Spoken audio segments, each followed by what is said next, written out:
கிறிஸ்துக்குள் அன்பான காலைக்கதை நிகழ்ச்சி நேயர்களே, இன்னும் ஒரு விசை கூட இயேசுவின் இனிதான நாமத்துல உங்களோடு கூட இணைவதில் மகிழ்ச்சி அடைகிறேன்.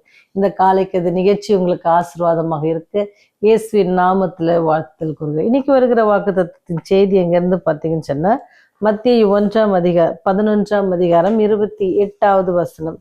வருத்தப்பட்டு பாரம் சுமக்கிறவர்களே, நீங்கள் எல்லோரும் என்னிடத்தில் வாருங்கள், நான் உங்களுக்கு இளைப்பாறுதல் தருகிறேன் அப்படின்னு சொல்லி சொல்லப்படுகிறது.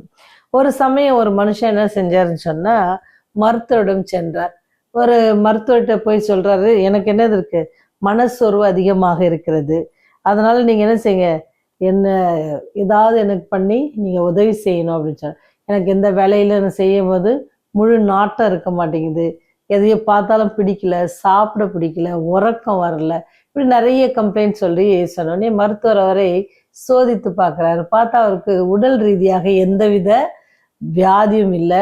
அப்போ அவர் சொன்னார், உங்களுக்கு எந்தவித வியாதியும் இல்லையப்பா, நீங்கள் என்ன செய்யணும், சில காரியங்களை செஞ்சால் உங்களுக்கு எல்லாம் கிடைக்கும் அப்படின்னு சொல்லி, உங்களுக்கு தூக்கம் வரலையே, ஒரு புஸ்தகத்தை வாசிங்க. வாசித்து பார்த்துட்டு ஐயா, ஆனாலும் எனக்கு என்ன இல்லை, தூக்கம் வரல. அவர் நிறைய வழிகளை சொல்கிறாரு.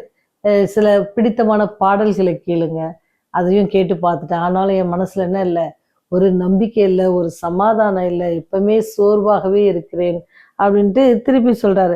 அப்போ அந்த மருத்துவருக்கு தெரிந்த எல்லா வழிகளையும் ஒரு நாளும் அவருக்கு சொல்லி கொடுக்குறாங்க.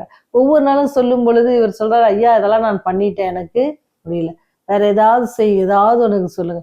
சரி, எனக்கு இப்போ ஒரு புது யோசனை ஒன்று இருக்கு, அதை நான் உனக்கு சொல்லட்டுமா அப்படின்னு கேட்குறேன். அப்போ இந்த நபருக்கு ரொம்ப சந்தோஷம். பரவாயில்ல, ஏதோ ஒரு புது மெத்தட் வந்திருக்கு, அதனால நான் என்ன செய்வேன், கண்டிப்பா சமாதானமா இருக்கும், எனக்கு அந்த மனசோர்வெல்லாம் போகும் அப்படின்னு சொல்லி அந்த நபர் என்ன செய்ய, மருத்துவத்துல சொல்லுங்க ஐயா, உடனே சொல்லுங்க டாக்டர், உடனே சொல்லுங்க டாக்டர் அப்படின்ட்டு, அது எதுவாக இருந்தாலும் நான் செய்யறேன் டாக்டர் அப்படின்ட்டு அவர் சொல்லுவார். அப்படி அவர் சொல்லும் பொழுது அவர் சொன்னாரா, நம்ம ஊர்ல ஒரு சர்க்கஸ் நிகழ்ச்சி போகுது, அதை போய் பாருங்க, உங்களுக்கு சமாதானம் கிடைக்கும், அது கொஞ்ச நேரம் நீங்க சந்தோஷமா இருப்பீங்க, உங்க சோர்வெல்லாம் போயிடும், அதை போய் பாருங்க, அங்க இருக்கிற கோமாளிகள் பண்ற காரியங்கள்லாம் பார்த்தீங்கன்னா ரொம்ப சந்தோஷமா இருக்கு, போங்க அப்படின்னு சொன்னாராம். அப்ப அந்த மனுஷன் சொன்னாரா, அந்த சர்க்கஸ்ல இருக்கிற கோமாளியே நான் தான் அப்படின்னு சொல்லி அந்த மருத்துவரிடம் சொன்னாராம். பாத்தீங்களா, இந்த பரபரப்பான உலகத்துல நமக்கு என்ன இருக்கு, மனசோர்வு அதிகமாக காணப்படுகிறது. ஏன்னு சொன்னா, நம்ம அந்த மனசோர்வு வருவதற்கு காரணம் என்ன அப்படின்னு சொன்னா, ஒருவேளை நம்ம நினைத்த காரியம் நமக்கு நடக்காம போகும் பொழுது, அல்லது நம்ம எதிர்பாராத நேரத்துல நமக்கு ஒரு வியாதி வரும் பொழுது, அல்லது எதிர்பாராத நேரத்துல ஒரு பெரிய கஷ்டம், அதுல இருந்து மீண்டு வருவதற்கு மிகவும் கஷ்டப்படணும் அப்படின்போது மனசோர்வு.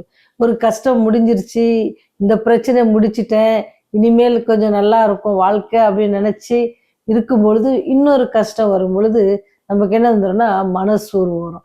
இப்பதானே இதுல இருந்து மீண்டு வந்தோம், இப்பதானே இதை முடிச்சிருக்கேன், திருப்பியுமா எனக்கு அப்படின்னு சொல்லி மனசோர்வு வரும். இந்த மனசோர்வை யார் தரா அப்படின்னு பார்த்தீங்கன்னா சாத்தான்.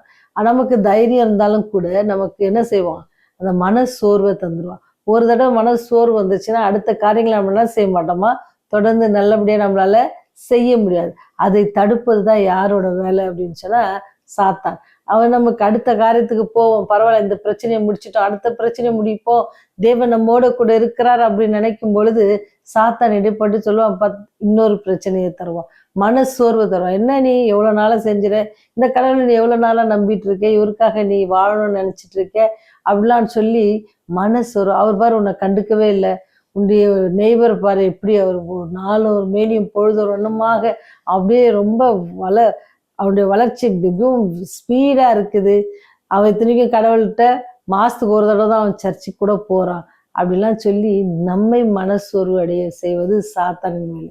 ஆனா ஆண்டவர் நமக்கு சொல்றாரு, நீங்க மனசோர்வு அடைய தேவையில்லை, வருத்தமா இருக்குதா என்கிட்ட வாங்க, உங்க பாரங்கள் என்ன என்கிட்ட கொடுங்க, நான் எடுத்துக்கிறேன், உங்களுக்கு என்ன செய்வேன், உங்களுக்கு விடுதலை தருவேன் அப்படின்னு சொல்லி வருத்தப்பட்டு பாரம் சுமக்க நீங்க எல்லோரும் இடத்தில் வாருங்கள், நான் உங்களுக்கு இளைப்பாறுதல் தருகிறேன். ஆண்டவர் கொடுக்குற அந்த இளைப்பாறுதல் நம்முடைய மனசோர்வெல்லாம் நீக்கி போட்டுரும், நம்முடைய சந்தேகங்களை நீக்கி போடும், நமக்கு நோய்களை நீக்கி போடும், நிறைய காரியங்கள். நீங்க என்ன செய்யணும்னா, நீங்களும் நானும் போக வேண்டிய இடம் எது அப்படின்னு சொன்னா ஆண்டவருடைய பாதம். ஆண்டவருடைய பாதத்துல நீங்களும் நானும் போவோம் அப்படின்னு சொன்னா அவர் என்ன செய்வாரா, நம்முடைய பாரங்கள் எல்லாம் ஏற்றுக்கொண்டு நமக்கு என்ன செய்வாரா, சமாதானத்தை கட்டளையிடுவார், சமாதானத்தை கட்டளையிடுவார், சந்தோஷத்தை கட்டளையிடுவார், தைரியத்தை கட்டளையிடுவார். சரிங்களா? விடுதலை கொடுப்பார். எதுல இருந்து? வியாதியிலிருந்து விடுதலை, பிரச்சனைகள் இந்த விடுதலை கொடுப்பார். அதுக்கெல்லாம் நம்ம என்ன செய்யணும் அப்படின்னு சொன்னா, அவரிடத்துல நம்ம போகணும். அவர் சொல்றாரு, நீங்க வந்து என்கிட்ட கொடுத்துருங்க. நீங்க எவ்வளவு நாள் சுமந்துகிட்டே இருப்பீங்க, எவ்வளவு நாள் மனசோர்வோட இருப்பீங்க, எவ்வளவு நாள் வேதனையோட இருப்பீங்க, எவ்வளவு நாள் கவலையோட இருப்பீங்க, அது எல்லாத்தையும் என்கிட்ட கொடுத்துருங்க. நான் உங்களுக்காக அதை என்ன செய்வேன்? ஏற்றுக்கொண்டு உங்களுக்கு என்ன கொடுப்பேன்? சமாதானத்தை கொடுப்பேன். உங்களுக்கு இளைப்பாறுதலை கொடுப்பேன். இளைப்பாறுதல என்ன? ஒரு பிரச்சனை இல்லாத சமாதானமாக அடுத்த காரியங்களை செய்வதற்கான பலன், ஆண்டவர் மேலுடைய விசுவாசம் இன்னும் அதிகப்பட ஆண்டவர் நம்மோடு கூட இருக்க ஆவலாய் காத்து கொண்டிருக்கிறாங்க. ஆனால் நீங்களும் நானும் மனபாரத்தோடு, சோர்வோடு, வேதனையோடு அப்படியே தான் யோசிச்சுட்டு இருக்கோம். ஒன்ஸ் நீங்கள் ஆண்டவர்கிட்ட கொடுத்துட்டீங்கன்னு சொன்னா அவர் உங்கள் பாரங்களை அவர் சுமந்து கொள்வார். உங்களுக்கு நீங்க நிஜமாவே ஆண்டவரத்துல உங்களுக்கு கொடுப்பீங்கன்னு சொன்னா ஆண்டவர் ஒரு சமாதானத்தை கொடுப்பா. அதை உங்களால உணர முடியும். நம்ம அறகுறையான விசுவாசத்தோட அவருடைய பாத்துல வைத்தோம்னு சொன்னா இன்னும் தான் அதை யோசித்து என்ன செய்வோம்? நம்ம வருத்தப்பட்டுட்டு இருப்போம். அப்படி இல்லாதபடிக்கு தேவன் எல்லாவற்றையும் பார்த்து கொள்வார். நான் அவரோட பாத்துல ஒப்பு கொடுத்துட்டேன், அவர் எனக்கு எது செய்தாலும் அதை நான் ஏற்றுக்கொள்வேன்னு சொல்லி நம்ம விசுவாசத்தோட அந்த 3 வாலிபர்கள் அந்நிய தேசத்துல எனக்கு ஆண்டவர் செய்தாலும் செய்யாவிட்டாலும் விடுவித்தாலும் விடுவிக்காவிட்டாலும் அவரையே நம்பியிருப்பேன். நீங்க அவரை நம்பி உடைய பாரத்துல அவர் கழுத்துல ஒப்பு கொடுங்க. அவர் உங்களை பாதுகாத்து, அவர் உங்களை பராமரித்து, அவர் உங்களுடைய சோர்வுகளை நீக்கி, சாத்தானை உங்களுக்கு அப்புறப்படுத்தி நீங்கள் அவரோடு கூட சமாதானமாக ஜீவிக்க, நீங்கள் இருக்கிற இடத்துல சந்தோஷமாய் ஜீவிக்க அவர் கிருபை செய்வார். அவரை நீங்க விசுவாசித்து அவரை பற்றி கொள்ளுங்க. அவருடைய பாதத்துல உங்களுடைய பிரச்சனைகளை எடுத்துட்டு போங்க. அவர் அதை ஏற்றுக்கொள்ள, அதை வாங்கி கொள்ள அவர் ஆயத்தமா இருக்கிறார். அந்த ஆயத்தமான தேவனை சந்திக்க நீங்கள் ஆயத்தமா? ஜெபம் செய்வோம். வானாதி வானங்களில் வீற்றிருந்து பூமியின் மனுமக்களை கண்ணோக்கி பார்க்கிற அன்பின் தகப்பனே, உங்களுக்கு என்ன பாரங்கள் இருந்தாலும் அதை என்னிடத்துல கொண்டு வாங்க, நான் உங்களுக்கு இளைப்பாறுதல் தருவேன் என்று சொன்னவரே, எங்களுடைய வருத்தத்தை எல்லாம் வாங்கி கொள்ளுகிற வல்லமை உள்ள தகப்பனே, இந்த நாளிலும் நோக்கி யாரெல்லாம் ஆண்டவருடைய பிரச்சனைகளுக்காக வேண்டிக் கொள்கிறார்களோ, மனசோர்விலிருந்து நீங்க வேண்டும் என்று வேண்டிக் கொள்கிறார்களோ, சமாதானத்திற்காக வேண்டிக் கொள்கிறார்களோ, சுகத்திற்காக யாரெல்லாம் வேண்டிக் கொள்கிறார்களோ, அவளுக்கானவரே தயவாய், கிருபையாய், இரக்கமாய் அன்பின் தகப்பனே அவளுக்கு இறங்கி நீங்க உதவி செய்தலுமா கெஞ்சி மன்றாடுகிற சுவாமி. சாத்தானை அப்புறப்படுத்துங்க. ஒவ்வொரு குடும்பங்களையும் ஆசீர்வதிங்க. இந்த செய்திகளை கேட்கிற ஒவ்வொரு பிள்ளைகளையும் ஆசீர்வதிங்க. சமாதானத்தை கட்டளையிடுங்க. அவருடைய நண்பர்களுக்கு, உறவினர்களுக்கு இந்த செய்திகளை ஃபார்வர்ட் பண்ணுவதற்கான ஒரு ஞானத்தையும் ஆண்டவரே ஒரு வாஞ்சியும் கட்டளையிடுங்க சாமி. அநேகருடைய அன்பை புரிந்து கொள்ள, அநேகருடைய ராஜ்யத்தின் சுவிசேஷத்தை அறிந்து கொள்ள உடைய அன்பிலே நிலைத்திருக்க கிருபை பாராட்டுங்க ராஜா. உண்மையே நம்பி இருக்கிறோம் தகப்பனே. எங்களை ஆண்டவரே நீரே ஆசீர்வதிங்க. நீரே எங்களை வழி நடத்துங்க. எங்களுக்கு இளைப்பாறுதலை கட்டளையிடுங்க, ஞானத்தை கட்டளையிடுங்க சாமி. எல்லாவற்றுக்கும் மேலாக உடைய அன்பிலே நம்முடைய விசுவாசத்திலே அதிகமாய் நாளுக்கு நாள் விருத்தி அடைய, நாளுக்கு நாள் உண்மை அதிகமாய் பற்றி கொள்ள நீர் எங்களுக்கு கிருபை பாராட்ட வேண்டுமா இயேசுவின் மூலம் ஜெபிக்கிறோம் ஜீவனுள்ள பரலோக பிதாவே. ஆமென், ஆமென்.